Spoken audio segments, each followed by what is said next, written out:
aquí atando cabos y Ciro Murayama está con nosotros. Ciro, te agradezco mucho, consejero del INE y también parte de la unidad de fiscalización. ¿Cómo estás, Ciro? Bien, Denise, como siempre, encantado de hablar contigo.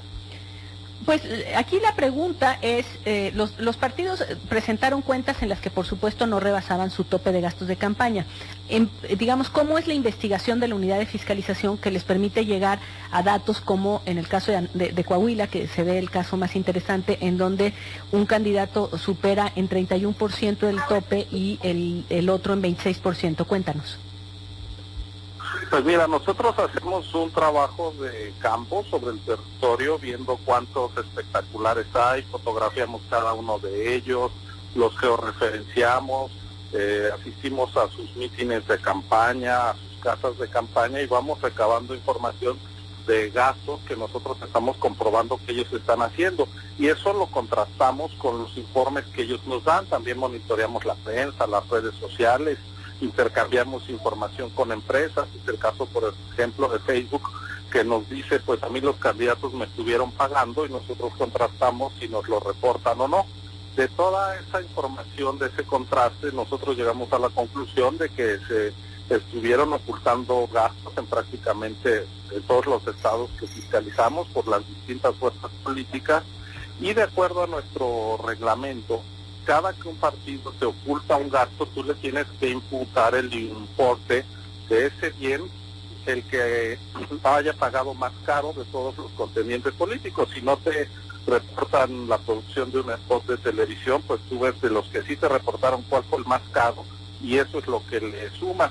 Así es como llegamos a estas cifras que hemos hecho públicas, y que en efecto en el caso de Coahuila revelan que las dos primeras fuerzas políticas, los dos candidatos a gobernador, rebasaron los topes. En el caso del Estado de México el tope era muy elevado, pero aún así encontramos más de 236 millones de pesos no reportados por los propios partidos políticos. Así que hemos hecho un trabajo en el Estado de México.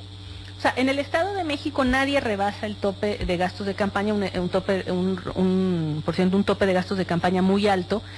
Yo recuerdo que además los candidatos dijeron que iban a gastar mucho menos que eso. Se plantearon incluso gastar la mitad, que hubieran sido unos 140. No hay ninguno que lo supere, la mitad.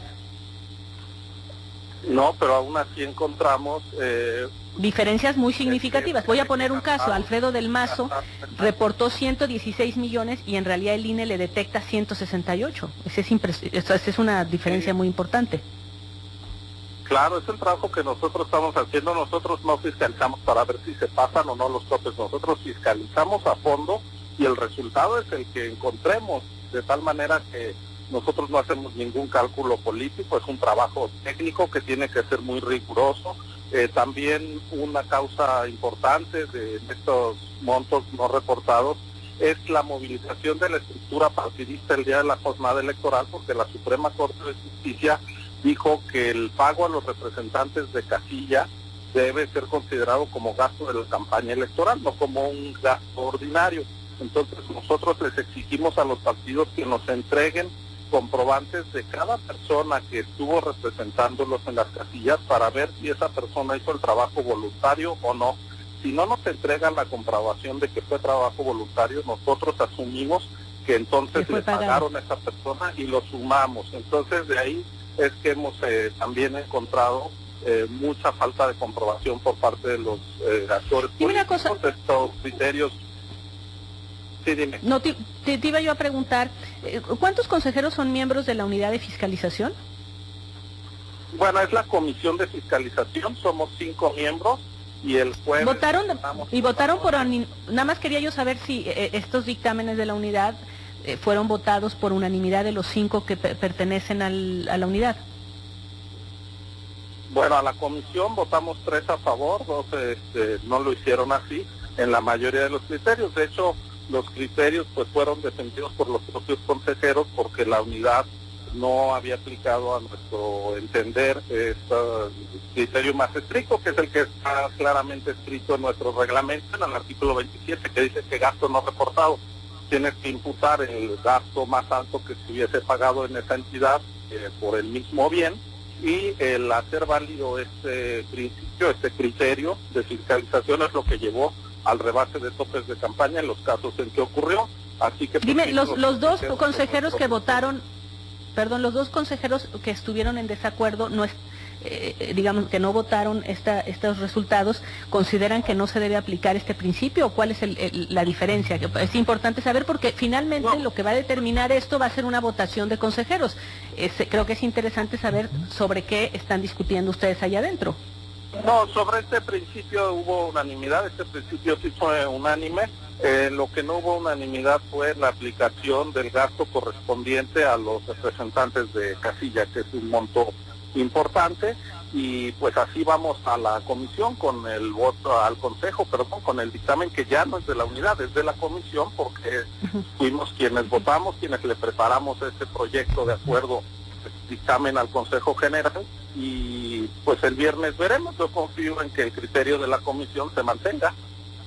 Bueno, pues te agradezco mucho, gracias, Ciro. Obviamente ese es el meollo del asunto va a ser si efectivamente la mayoría de consejeros está de acuerdo, digamos, con esto que presentaron los de la unidad o la comisión de fiscalización y claro donde...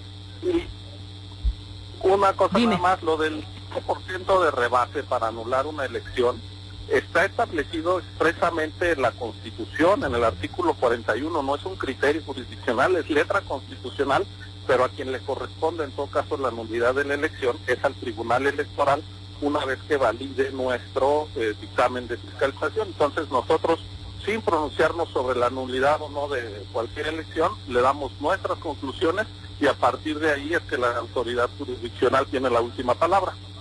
Interesante. Entonces por ley. Importante. Te agradezco mucho. Gracias, Ciro. Gracias a ti, chao. Buenas tardes. Gracias.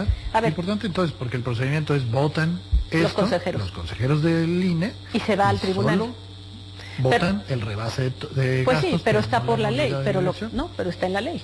Lo sí, que acaba de decir es, en el caso de que el rebase es del 5%, está en la ley. Okay. Y en este caso estamos viendo que se rebasó el 31% o el 26%.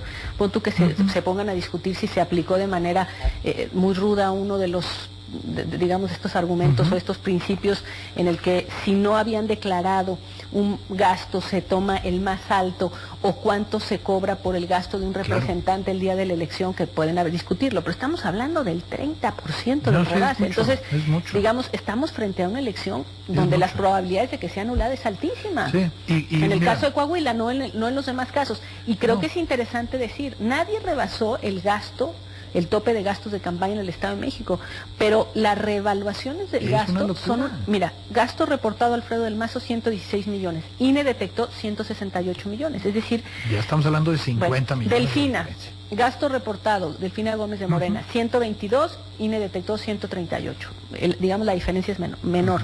Ve el de Juan Cepeda, PRD, gasto reportado 56 millones, INE detecta 136, casi tres veces. Más de 3 veces, casi 3 veces es una locura. Josefina Vázquez Mota, gasto reportado 95 millones, INE detectó 169. Y bueno, también ocurre esto en las elecciones, de presidentes municipales. Veracruz. Y creo que esto último que dices es importante nada más subrayarlo. Todos los partidos reportan algo que después se encuentra que no es real. Y luego datos relevantes. El cuarto lugar de la elección en el Estado de México, Josefina Vázquez Mota, es la que más gastó, 169 millones, casi 170 millones de pesos, es decir, 1,5 millones por arriba de Alfredo del Mazo, que es el segundo lugar. El cuarto lugar, No, Alfredo del Mazo que gana la elección, pero que es el segundo lugar en gasto. Sí, me refería a Josefina. Josefina es el cuarto lugar de la elección y pero el es primer lugar de gasto. la que más gastó. ¿No? Qué cosa, ¿no? Bueno, vamos a hacer una pausa. No, está José Antonio Crespo.